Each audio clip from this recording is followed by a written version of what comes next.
एउटा गाउँमा दुई विवाहित जोडी नजिकै नजिकै बस्ने गर्थे। एउटा परिवारमा सधैँ जसो झगडा भइरहन्थ्यो भने अर्को परिवारमा सधैँ मेलमिलाप हुन्थ्यो। एक दिनको कुरा हो, झगडालु परिवारकी श्रीमतीले छिमेकीको परिवारमा राम्रो वातावरण देखेर डाहा गर्दै आफ्ना पतिलाई यसो भनी, तपाईँ छिमेकीको परिवार हेर्नुहोस् त, तिनीहरू कस्तो मेलमिलापका साथ बसेका छन्। हामी भने सधैँ झगडा, उनीहरूले के गर्ने रहेछन् गएर हेर्नुहोस् त। पत्नीको कुरा सुनेर पति चाहिँ छिमेकीको परिवारलाई लुकेर हेर्न थाल्यो। उसले छिमेकीको घरमा कोठामा भुइँमा पोछा लगाउँदै गरेकी आइमाईलाई देख्यो। त्यो आइमाईलाई अचानक कुनै चिजको सम्झना आयो अनि ऊ त्यहाँबाट भान्सातिर गई। त्यति नै खेर उसको लोग्ने हतार हतार कोठामा पस्यो। उसले भुइँमा भएको पानीको बाल्टी याद गरेन। उसको खुट्टा बाल्टीमा ठोकियो अनि बाल्टीको सबै पानी कोठामा पोखियो।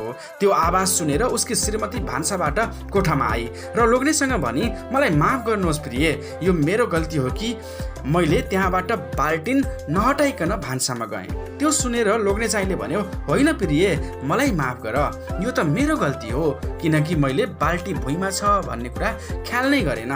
अनि यो सब लुकेर हेरिरहेको अर्को घरको पति चाहिँ घर फर्कियो। त्यसपछि उसकी पत्नीले उसलाई सोधी, के तपाईँले तिनीहरूको मेलमिलापको कारण बुझ्नुभयो? अनि गम्भीर भएर पति चाहिँले भन्यो, मलाई लाग्छ मैले बुझेँ, तिमी पनि सुन। हामी जहिले पनि कुनै पनि बिग्रेको काममा आफू सही हुन खोज्छौँ, त्यसैले सधैँ झगडा हुन्छ। तर उनीहरू कुनै पनि बिग्रेको काममा आफूलाई दोष दिन थाल्छन्, त्यसैले उनीहरूको कहिल्यै झगडा हुँदैन, सधैँ मेलमिलाप हुन्छ। हो, श्रीमान र श्रीमती बीचको सम्बन्ध निकै नाजुक हुन्छ।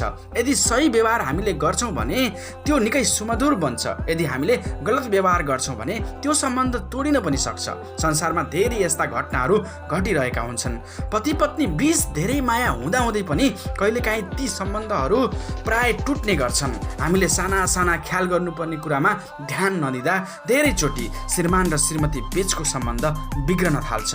आज म तपाईँहरूलाई यस्ता 5 तरिकाहरू बताउन गइरहेको छु जसलाई ख्याल गरेमा श्रीमान र श्रीमतीले आफ्नो सम्बन्धलाई बलियो बनाउन सक्छन् र उनीहरूको जीवनमा सधैँ खुसियाली छाउनेछ।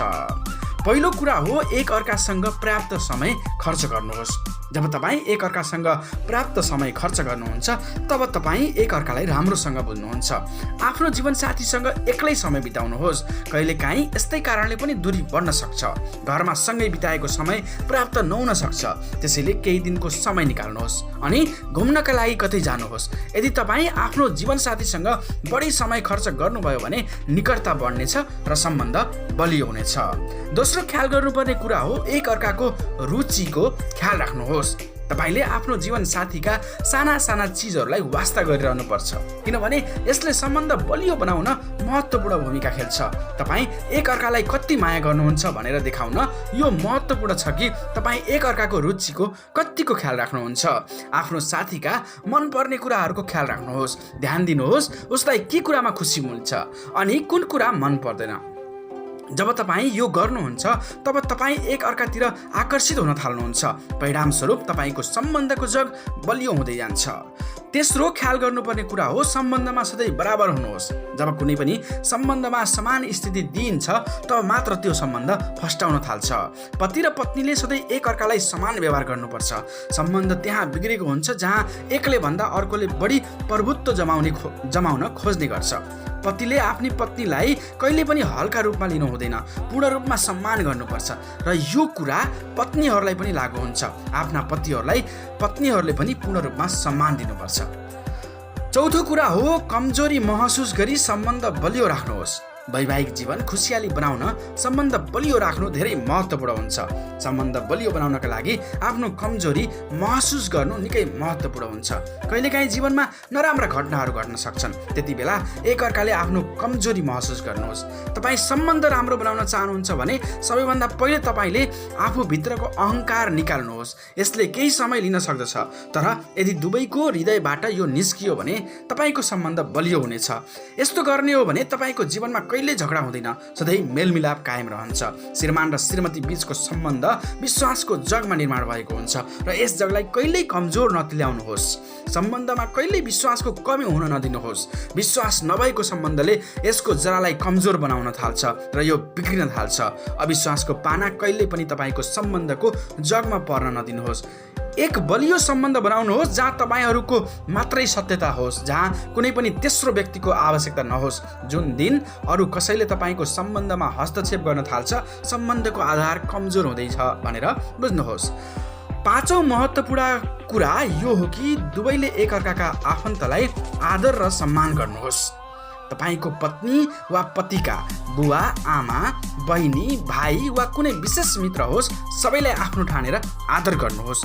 आदर र सम्मानले सम्बन्धलाई विभिन्न स्थिति दिन्छ र यसले सम्बन्धलाई कहिल्यै कमजोर गर्दैन।